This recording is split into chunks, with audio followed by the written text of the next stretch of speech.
Hello, I'm Brandon Darby, and for the summer camp, I am the rec boss. I have been in this role since the conception of camp. Was in actually this role prior to Messiah, Texas, at other camps, and then just kind of slid right into it to this one as well. Which is going on 10 years.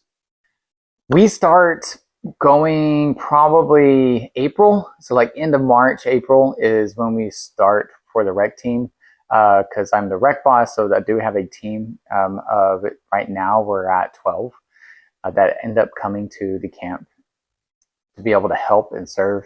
So we start going over information and also for to understand the role of what's happening. And during all of those, we have multiple meetings before camp. Also have to make sure that I have the items for camp. We have a game creation team that I've created, and it's led by Caleb Goebel, and he has a team that he has selected to be able to create games. So I communicate with him throughout leading up to camp to make sure there's anything else, any other information. I go over the games, think of any logistics that were missed out, personal development during or before camp to help for the rec team themselves. A lot of times they just don't know what to expect.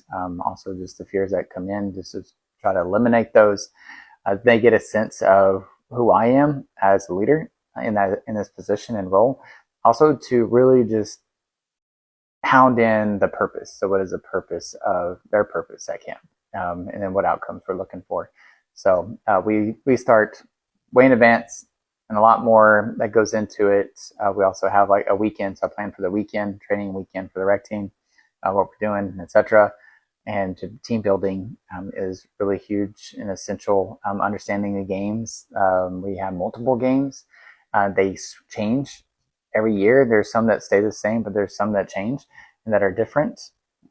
It's also different being on the reg team and explaining the rules versus just playing the rules, because you're also teaching teenagers, which could be challenging at times. So a lot goes into it prior to camp. And then when we get there too, it's a very involved and heavy, intensive role. At summer camp, um, it looks quite chaotic, I guess, and fun and exciting, and late nights, very late nights, no lack of sleep, probably 5 to 6 hours of sleep. If you don't stay up past our like normal meeting times, there's some people on the rec team that are crazy like that, and they get like 3 hours of sleep. They feel it the next day. In the heat a lot, and in the sun a lot, and being able just to play and have fun with kiddos. My favorite part of this role, honestly, through the 10 years, it has changed. I think the first part of it was creating games to enjoy playing together, just all of us as one, and just the enjoyment of it, and all of us just included in playing and enjoying each other's company, and new games, new experiences. That was at the beginning of it. Now it's kind of shifted into where more of development for the rec team and what we're doing during that. I really enjoy that part of it for the personal development for the rec team. And then I think while at camp, what I really do enjoy is to be able to be the weirdest, goofiest people out there, because the purpose is really just to break down walls of these social norms or identities and ideas of who we are, who you're supposed to be. That's the big thing, who you're supposed to be. To be like, there's nothing to say that you're supposed to be any specific way. Don't follow into these ways or into these boxes that's not created to be you. And I genuinely want everyone to uniquely be themselves. So if we're the weirdest, craziest, goofiest people out there doing the weirdest stuff, that a lot of world would look at us and give us that stank eye, or give us that eye roll, or any of those things. Objective achieved. And that's really what I enjoy about it. Our big thing is not to be out there, or my heart as rec boss, and really moving forward as Messiah Texas for anything rec, it's really about us being together and doing things together.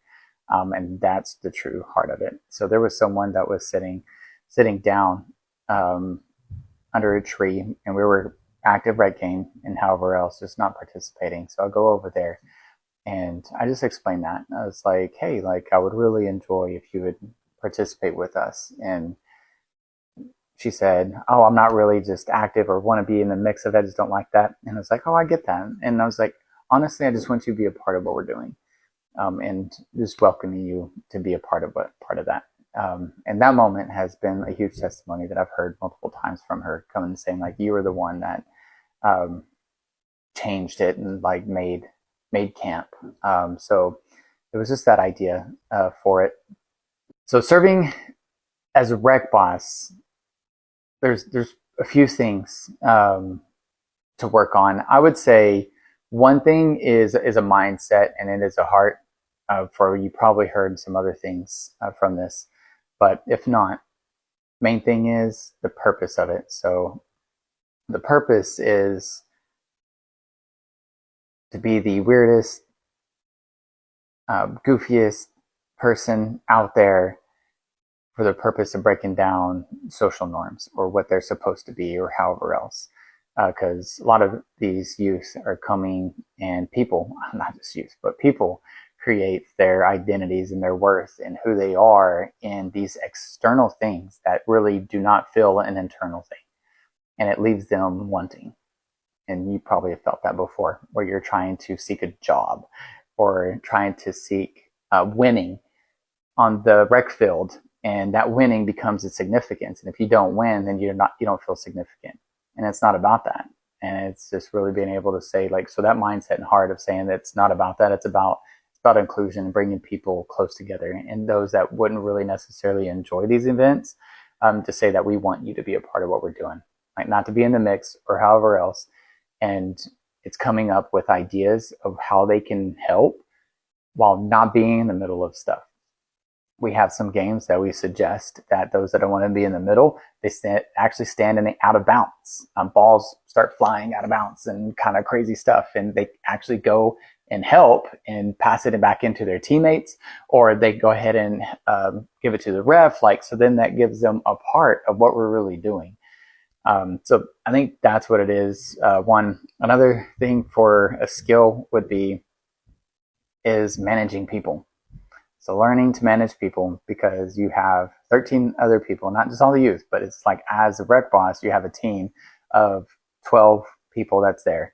And with those 12 people comes different personalities, comes different things with that, and to navigate it.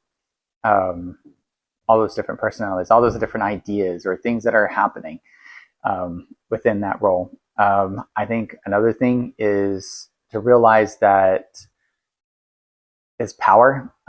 When you are in a position, like, it's not about usurping that power, abusing the power that's there. That's God doesn't enjoy when you are in an authority position to abuse the power. So to be able to take in different perspectives and different viewpoints, especially since as rec boss, you are looking at the big system that's going on versus like the small parts of it.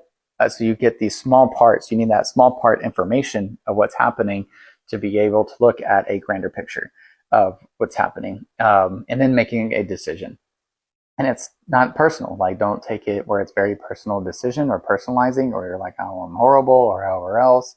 But really appreciate all the feedback that you end up getting from what's happening, and then being able to move forward. I would say skills to be able to help with that is active listening. You can look up how to do active listening. Another thing, start working on assertive communication. Work on assertive communication instead of aggressive communication or passive communication. Work on assertive communication. Oh, they're like, oh, what about passive aggressive communication? That's actually aggressive communication, just to let you know that. But working on assertive communication, because that takes in both sides. And when you take in both sides, and also like your viewpoint of things, and in a position of leadership, then you're able to make decisions that are based on just what's better. I can keep probably going on about what's going on. So let's say the top things to do is to manage people, equip people, be yourself, uniquely you, fun, exciting, however else, um, and to realize that failure is just feedback. So anyone wanting this role, start getting used to and actually daring yourself to fail. Try things, doesn't work, find what works, find what doesn't work, take out what doesn't work, try new things, however else, and then do it again. I think that's the biggest one another thing. So I would say those things. It's very physically demanding. You're in the hot sun, you're running, you're lifting heavy things, putting up heavy things, organizing day in, day out, and about what games is playing. Parts aren't available, so then you have to adapt and shift. Let me use a metaphor. Waves come big and small. Learn to be able to have a surfboard and surf them all.